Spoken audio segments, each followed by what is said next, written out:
TNA has made a major announcement, and that is that Impact is now going to be airing on AMC and AMC Plus starting next year on January 15th, 2026. The show will be remaining 2 hours on Thursday night, so it will not be moving. It will remain as is. So, of course, this is like the big talk of the town for today. So, we got to get into it. What does this mean for TNA? What does this mean for the landscape of pro wrestling? Well, first and foremost, the big question that has yet to be answered, we still don't know, is how much money did TNA get for this deal? How much money are they making? I think once we find out roughly the ballpark in which they're at, that is going to be the thing that drives this conversation even further. Now, there are rumors online, but they haven't been confirmed by a reputable source. So, as of right now, I'm kind of disregarding that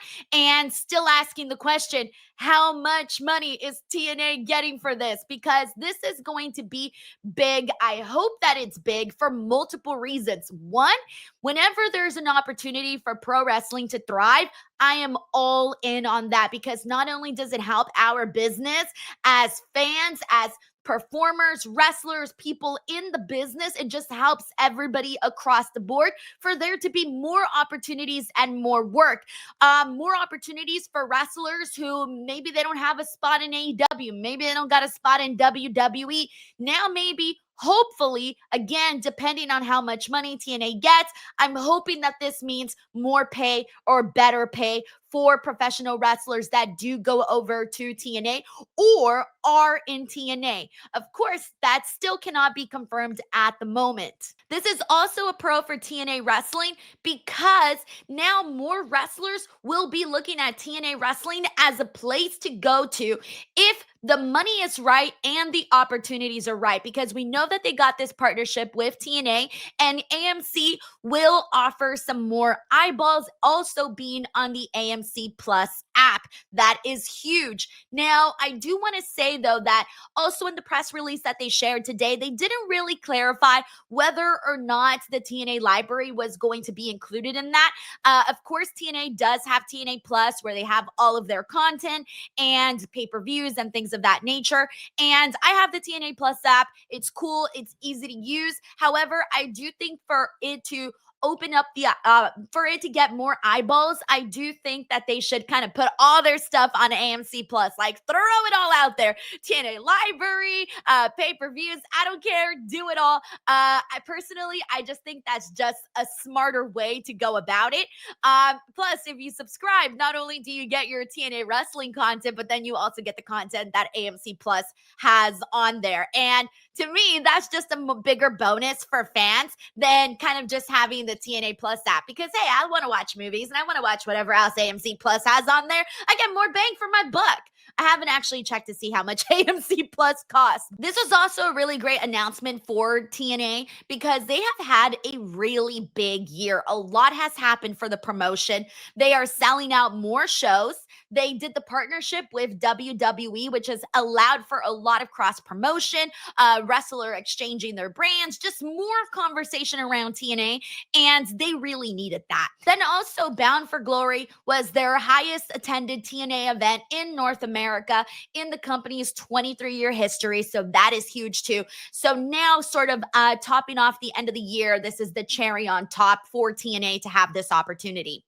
Carlos Silva, TNA president, did confirm in an interview with Busted Open that the partnership with WWE and WWE and NXT will obviously continue. And that makes a lot of sense. And from the looks of it, considering how they promoted it also, or mentioned it rather, on the TNA press release, I do think that that is a huge reason that they landed this opportunity.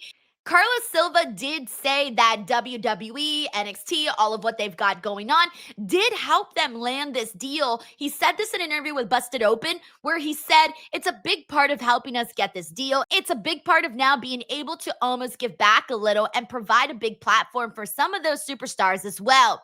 All right, so now that we got the nitty gritty done as to the pros of this, the details that we know so far, let's talk about what we need to see change on TNA Wrestling. Now, I cover TNA each and every single Thursday on Busted Open. So I follow the product, I know what I see, and now there's a lot of people saying, like, oh, TNA is the second promotion out there. I do not believe that. I do not feel that way. However, never say never. It could have happened someday. You never know, right? Never say never in pro wrestling. But right now, I don't think they're there yet. Now, I consume WWE, AW, and TNA. So I created 6 bullet points of things that I desperately want to see change or altered in TNA to really make this a stronger show. And I hope that we see that now in their AMC era. The first one is more emphasis on in ring wrestling.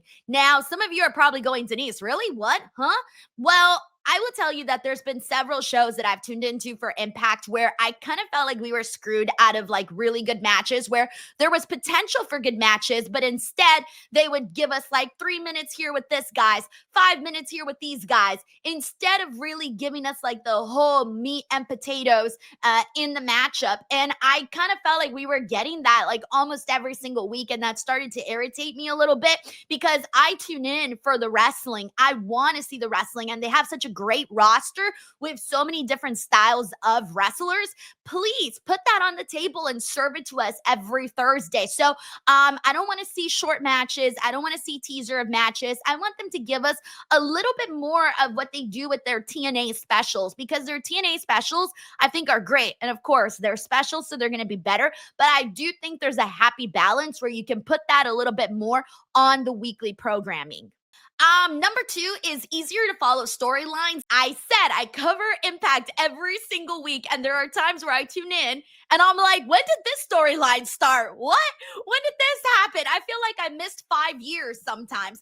And so I do think that sometimes you need to just make an easier thread to follow on the show. All right, number 3 is better production quality. You know, TNA stage is really nice and they got really good stuff, but I think it's more so like the video quality just kind of looks a little dated. I do want to see that changed, and also just give more ambiance to the show. Ambiance is also something that I want to see as part of that.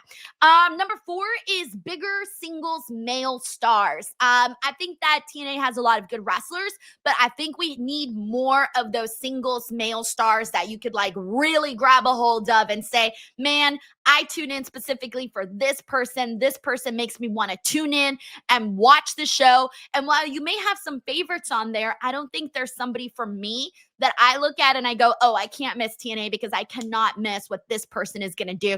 And I think we need a couple more of those people on the show. Number 5 is remind people how great the knockouts division can be. For a very long time, TNA has been credited for really giving the women a platform and a space to just go out there and make names for themselves. And I've loved the history of the knockouts. However, as of late, the knockouts division has sort of fallen behind WWE and AEW. And I kind of want them to go out there, remind people again that, hey, we got a lot of hard-hitting girls on here that can really go. Do not forget about our talent because we have them. They have the people. They have young stars. They have a mix of everything. So I would say put that up on a higher pedestal. And number 6 is knowing when to make the right calls at the right time. Some of my biggest criticisms, and these are 2 examples that I'm going to give, is not knowing when to sort of, I guess, what did they say, pull the trigger on something? Or whatever. Yeah, pull the trigger, right? Like go for it. Just do it, right? One of them was how long they took to put the title on Joe Hendry, right? That was probably one of the ones that a lot of people kept talking about. Like, wow, they really took forever. But a recent example is Mike Santana. They kind of did the exact same thing with Mike Santana, where they just took forever. And then they did this whole thing where it was like, oh, we're taking the title off of him, even though it took him forever to win it. And then they took the title off of him. I felt like they weren't really reading the crowd very well there. So I gotta say, like, read the crowd. When the moment is there, grab it. I really, really mean that. And I think if they do that a little bit more, it will really help the product and it will really help people go, all right. Because there's nothing better than a company saying, I hear you, I get it, let's do this, right? So those are just some of my little critiques that I think I want to see moving into TNA for the following year. Things that I like on TNA, of course, is the talent because they got a lot of it, both men and women, especially on the younger side for the women. Like, I love a lot of the girls that are not big stars yet. They're really growing and making names for themselves. So shout out to them. And I love the diversity of the male roster. I think the diversity is really cool. I love Leon Slater. Leon Slater is honestly my favorite person that they have on the entire roster. So shout out to Leon Slater. I also love the video packages. I think TNA does a really great job of those video packages too. And again, just do more of what they do on those specials because those specials tend to be really, really good. So there you guys have it. I hope you appreciated this like news breakdown slash what can we do to make everything better and bigger because we love pro wrestling and I want to see everybody win and I want to see cool things happen across the board. Let me know what you guys think in the comments section below, whether or not you watch TNA, and if you do, what do you want to see? What do you like? What can be improved upon? Let me know in the comment section below. And as always, please do not forget to subscribe to the channel for more daily pro wrestling videos. Yeah, all right, that's it. That's all I've got. Subscribe to the channel. See you on the next one. Bye, everybody.